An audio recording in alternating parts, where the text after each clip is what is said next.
Welcome back everybody to my channel, and in today's video we're gonna look at the entire aerial bot team being Silverbolt, Slingshot, Air Raid, Fireflight, and Skydive. And obviously the main reason why most people are getting all this five of them being Superion. Oh boy, this is gonna be a long video. So the arms, let's get started. When you start comparing Fireflight and Slingshot to each other side by side, you start realizing that Fireflight is the retool of Slingshot. But even though that he is the retool, he is his own distinctive character. Both of them are their own distinctive characters with their own personalities.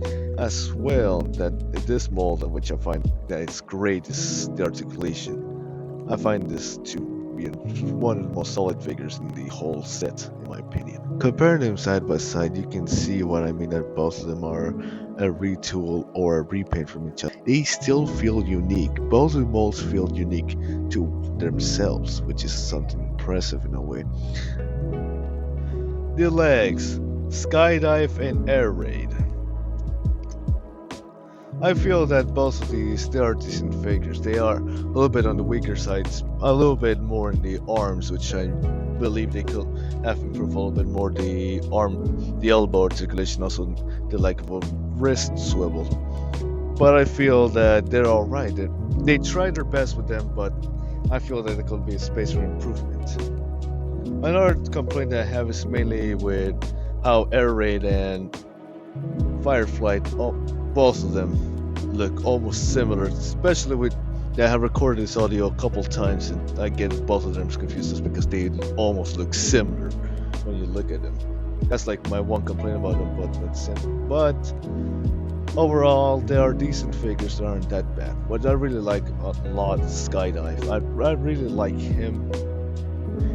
Obviously both of them are retools from each other, but at the same time they still feel unique to themselves. They don't feel like they're the same guy. Obviously there's some minor differences, but obviously mainly being the plane apps and obviously the jets, but they still feel unique. They feel like they're their own individual. The chest, Silverbolt. I believe that if he was a standalone figure, he will be great. Obviously, you need to ignore the fact that he turns into the entire chest section, and he also comes included with the skeleton prime. Ignoring all that, he's a great figure standalone just by himself. The only issues I have is that if you transform this guy, just be careful with Superion's head because you might snap off his antennas.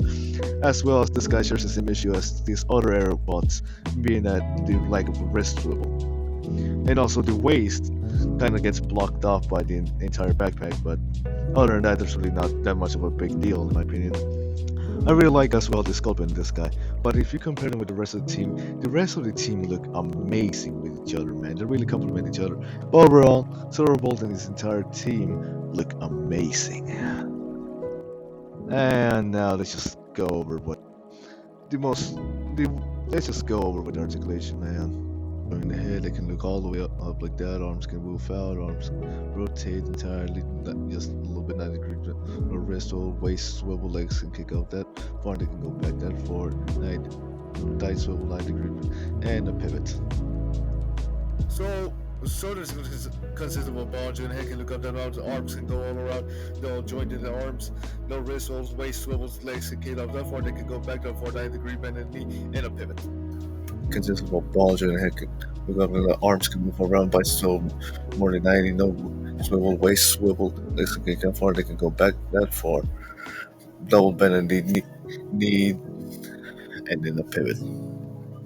So the arms transformation, I'm just going to show one because both of them have the exact same one, but I like this one more due to how it's a little bit more fun, and also because I really like how the jet modes look on both of these. With Skydive, I'm also going to show just one because both of them share the exact same transformation, also to free a little bit of storage from my laptop, but overall, this transformation is a little more simpler. And for Silverbolt's transformation, it is not as complex, but not as simple. It's all right. It's a decent transformation. But I still advise to be careful with Superion's antennas because you may break it off when transforming it back to robot mode. And finally, we have all the jets together, and let me tell you, they all look amazing, especially Superion's weird booster thing that he has comes with. And now for the combiner mode. So transforming it into Transforming the to the combiner combiner mode, it's really mode is impressive an seeing how advantage. all the pieces are important in order to complete the look of Superion. It's really impressive as well, which I really like a lot. It's kind of hard in my opinion, but putting the in the jets on the arms, splitting them apart, it's a cool feature really, but it's sometimes hard to do it. But overall, my other complaint I have about this is that I wish they could have incorporated articulated fingers, or at least the front parts like the Jetfire figure all those years ago. And lastly, the feet. They're a little too small, but overall, it's a great figure. And obviously, having a combiner figure is really impressive because all of those guys, all those five guys, turn into a giant robot. Isn't that just amazing? What I really like about this guy is really that he stands out a lot. Obviously, I what I wish it was a little bit more bigger, but I can see also a reason why it shouldn't be big. Obviously, considering space, and also, well, this is a mainline figure, not a third party one, so I can get over with that. But overall, I'm really satisfied with this, how the combiner mode ended up. And I really wish to see how they do Brunticus next, which I really hope turns out as well as this guy.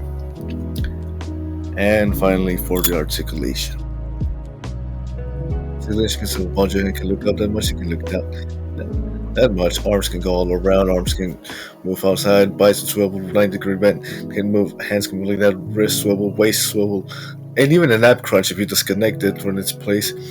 The skirts can basically go, legs can go up right far, they go back far, 90-degree bend, bicep, thigh swivel, 90-degree bend at the knee, and a pivot. At the end of the day, do I recommend this figure? Yeah, I really recommend it, man. It's one of the best combiner figures that I personally have gotten, but for other people, it might be alright, or it might be possibly one of the best figures they have gotten. Well, I do recommend getting this guy. Just be careful, especially with Silverbolt's headpiece. The antennas may snap off or they may fall off, so I recommend you to be careful with that. But other than that, I really do recommend this figure. Also, I want to thank y'all for following me through my YouTube channel all these years. I want to thank all of y'all for that. And that's pretty much about it, really. Thank you all for helping me grow this past couple of years in YouTube. Even though I don't upload as consistent, but I'm still thankful about that. Thank you all for that. See y'all.